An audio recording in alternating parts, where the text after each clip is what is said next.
Hi යාළුවනේ කොහොමද ඉතින් ඔයාලට? ඔන්න ඉතින් අදත් ඔයාලට වැදගත් වෙයි කියලා හිතන වීඩියෝ එකක් අරගෙන තමයි ආවේ. ඉතින් අලුත උපන් අපේ චූටි පැටියගේ උපත ලියාපදිංචි කරන ආයුධම් පත්‍රයට විස්තර ටික ඇතුළත් කරගන්නේ කොහොමද කියලා බලමු. මම මගේ ඩිලිවරි එකට ගියේ රජයේ හොස්පිටල් එකකට. අපි හොස්පිටල් එකෙන් ඩිස්චාර්ජ් වෙලා එනකොට අපි හිටිය වෝඩ් එකෙන් අපේ චූටි පැටියගේ උපත පිළිබඳ විස්තර ටික වගේම උපත ලියාපදිංචි කරන්න ඕන ආයුධම් පත්‍රයත් ඒ සමගම ලියාපදිංචි කරන්න ඕන ලියකියවිලි ගැන සඳහන් කරපු අත්පත්‍රිකාවක් අපිට දෙනවා. මේ තියෙන්නේ මට හොස්පිටල් එකෙන් දුන්න අත්පත්‍රිකාව. මේකේ තියෙනවා අපේ චූටි පැටියගේ උපත ලියාපදිංචි කරන්න ඕනේ මොනවාද කියලා සඳහන් කරලා. මම දැන් කියන්නම් මේ කොලේ මොනවද තියෙන්නේ කියලා. මේකේ තියෙන්නේ අම්මගේ තාත්තගේ උපැන්න සහතික දෙකක්, ඒ වගේම විවාහ සහතිකේ ඒ තුන අරගෙන යන්න ඕනේ. ඒ තුනේ ඔරිජිනල් තුනක් තමයි අරගෙන යන්න ඕනේ. ඒ වගේම ෆොටෝකෝපි තුනකුත් අරන් යන්න ඕනේ. ඒගොල්ලෝ ඔරිජිනල් තුන බලලා ආපහු අපිට ඒක දෙනවා. ෆොටෝකෝපි ටික ගන්නවා. එතකොට ආයෙ අරන් යන්න ඕනේ අම්මගේ තාත්තගේ ඩෙන්ටි ෆොටෝකෝපි දෙකක්. අපිට හොස්පිටල් එකෙන් දෙන්න බබාගේ විස්තර ටික ඇතුළත් කරපු කොලෙත් එක්ක අපිට හොස්පිටල් එකෙන් දෙනවනේ ආයුධම් පත්‍රයක්. ඒක සම්පූර්ණයෙන්ම හරියට පුරවලා ඒ ඔක්කොම ටික එකට අරගෙන යන්න ඕනේ. උපැන්න සහතික තැපැල් කරවීම සඳහා එදිනට පවතින සාමාන්‍ය තැපැල් ගාස්තු සහිත මුද්‍රයක් ඇලවූ ලිපිනේ ලියන ලද දිග ලියුම් කවරයක් රැගෙන එන්න කියලා මේ කොලේ තියෙනවා. හැබැයි අපි අපේ කොල ටික බාර දෙන්න ගියාම රෙජිස්ටර් කාර්යාලයෙන් කිව්වා රෙජිස්ටර් තැපැලෙන් එවන්නේ කියලා මුද්‍ර ගාස්තු වැඩි කියලා මුද්‍ර වෙනම ගෙනල්ලා දෙන්න කියලා. ඉතින් අපි ගෙනත් දුන්නා. හැබැයි හැමතැනම එහෙමද කියලා දන්නේ නැහැ. සමහරට පළාතෙන් පළාතට රෙජිස්ටර් කාර්යාල විදිහට වෙනස් වෙනවා ඇති. හැබැයි අපිට නම් රෙජිස්ටර් ගාස්තු ගෙවන්න උනා. උපැන්න ලියාපදිංචි කරන කාලය තියෙන මාස 3ක්. ඉතින් මේ මාස 3 ඇතුළත අපිට බබාගේ නම අපි හිතලා ඒක බලලා හදා ගන්න ඕනි. මාස 3ට වඩා එක දවසක් හරි වැඩි වුණොත් බාරගන්නේ නැහැ කියලා තියෙනවා රෙජිස්ටර් කාර්යාලයෙන්. ඉතින් මේ අපේ බබාගේ උපැන්න සහතික රෙජිස්ටර් කරන්න බාර දුන්නම අපිට කිව්වා මේ උපැන්න ලැබෙන මාසයක් වගේ කාලයක් යනවා කියලා.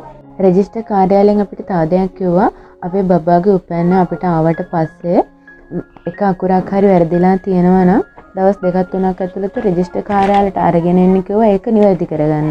නැත්තම් සංශෝධනයක් කරලා තමයි නිවැරදි කරගන්න වෙන්නේ කියලා කිව්වා. උපැන්න අපේ අතට ලැබුණාට පස්සේ ඒකේ අකුරක් නැහැර බලන්න අකුරක් හරි වැරදිලා තියෙනවද කියලා. දැන් මම කියන්නම් උපතක් ලියාපදිංචි කරන්න විස්තර ටික ඇතුළත් කරගන්නේ කොහොමද කියලා. මේ ෆෝම් එකේ ඉස්සෙල්ලම තියෙන්නේ බබාගේ උපන්දිනය දාන්න. ඊට පස්සේ තියෙනවා දිස්ත්‍රික්කය. ඊට පස්සේ තියෙනවා බබා ඉපදුණු කොට්ටාශය දාන්න. ඊට පස්සේ බබා ලියාපදිංචි කරන කොට්ටාශය දාන්න තියෙනවා. ඒ වගේම බබා උපන් ස්ථානය දාන්න තියෙනවා. ඒක සිංහල භාෂාවෙන් හෝ තමන්ගේ භාෂාවෙන් තමයි ලියන්න තියෙන්නේ. ඒ වගේම ඉංග්‍රීසි භාෂාවෙන් ලියන්න තියෙනවා. ඒ වගේම ඊළඟට අහනවා උපත සිදු වුණේ රෝහලකද කියලා. එතන ඔව් නම් ඔව් නෑ නම් නෑ කියන හරි වචනේ තියෙන ඕන නැති වචනේ කපලා දාන්න කියලා කොලේ ලියලා තියෙනවා. එතකොට උපැන්න සහතිකයේ සඳහන් කළ යුතු නම රාජ්‍ය භාෂාවෙන් ලියන්න කියලා තියෙනවා. ඊට පස්සේ තියෙන උපැන්න සහතිකයේ සඳහන් කළ යුතු නම රාජ්‍ය භාෂාවෙන් කියලා තමන්ගේ භාෂාවෙන් එක ලියන්න ඕනේ. අපි මේ ෆෝම් එකට බබාගේ නම ලියනකොට වාසගම එකතු කරන්නේ නැතුව තමයි බබාගේ නම ලියන්නේ. මොකද මේ ෆෝම් එකේ තාත්තගේ නම සඳහන් කරන්න තියෙන තැනට තාත්තගේ වාසගමත් එක්ක තමයි තාත්තගේ නම ලියන්න තියෙන්නේ. එතකොට උපැන්න සහතිකයේ ලියනකොට තාත්තගේ නමෙන් තමයි බබාගේ නමට වාසගම ගන්න කියලා රෙජිස්ටර් කාර්යාලයෙන් අපිට කිව්වා. ඊළඟට තියෙන්නේ බබාගේ නම ඉංග්‍රීසියෙන් ඉංග්‍රීසියෙන් කැපිටල් ලකුරෙන් ලියන්න කියලා තමයි තියෙන්නේ. ඊට පස්සේ තියෙනවා බබාගේ උපන් බර දාන්න. ඊට අමතරව තියෙන ස්ත්‍රී පුරුෂ භාවය දාන්න. ඒකේ තියෙන අනවශ්‍ය වචන කපා දාන්න. පිරිමි ළමෙක් නම් ගැහණු කෙනෙක් කපන්න ඕනි. ගැහණු ළමයෙක් නම් පිරිමි කෙනෙක් කපලා දාන්න ඕනි. ඊට පස්සේ තියෙනවා බබාලා කී දෙනෙක් ඉන්නවද කියලා දාන්න. කී දෙනෙක් හම්බෙලා ඉන්නවද කියලා. ඊට පස්සේ නිවුණු දරු උපතක් නම් ඒක කී දෙනෙක් ඉපදිලාද කියලා අහනවා. මේක ඊළඟට තියෙන්නේ පියාගේ විස්තර ටික පුරවන්න. පියා ශ්‍රී ලාංකිකයෙකු නම් කියලා තමයි මුලින්ම තියෙන්නේ. ශ්‍රී ලාංකිකයෙකු නම් ඩෙන්ටි නම්බර් එක ලියන්න තියෙනවා. ඊට පස්සේ විදේශිකයෙකු නම් කියලා තියෙන්නේ. විදේශිකයෙකු නම් රට ගමන් බලපත්‍ර අංකය ලියන්න තමයි තියෙන්නේ. සම්පූර්ණ නම රාජ්‍ය භාෂාවෙන් ලියන්න තියෙනවා. මෙතන පියාගේ නම රාජ්‍ය භාෂාවෙන් ලියන්න කියලා තියෙනකොට වාසගමත් එක්ක නම ලියන්න ඕනි. ඊට පස්සේ තියෙන්නේ පියාගේ නම කැපිටල් අකුරෙන් ලියන්න ඉංග්‍රීසියෙන්. මෙතන තියෙන්නේ තාත්තගේ නම කැපිටල් ඉංග්‍රීසි අකුරෙන් ලියන්න කියලා. සම්පූර්ණ නම ඉංග්‍රීසියෙන් ලියන්න ඕනේ කැපිටල් අකුරෙන්. ඊට පස්සේ තියෙන්නේ තාත්තගේ උපන් වර්ෂය, උපන් මාසය, උපන් දිනේ ඒ ටික ලියන්න, උපන් දිනය. ඊට පස්සේ තියෙනවා ජනවාරි කියලා ලියන්න. ඊට පස්සේ තියෙන උපන් ස්ථානය ලියන්න. ඊළඟට තියෙන්නේ මවගේ විස්තර ටික ලියන්න. ශ්‍රී ලාංකිකයෙකු නම් කියලා තමයි එකෙත් තියෙන්නේ. ශ්‍රී ලාංකිකයෙකු නම් අනන්‍යතා අංක ලියන්න තියෙනවා. ඩෙන්ටිටි නම්බර් එක. විදේශිකයෙකු නම් කියලා තියෙනවා. රටයි ගමන් බලපත්‍ර අංකයයි ලියන්න.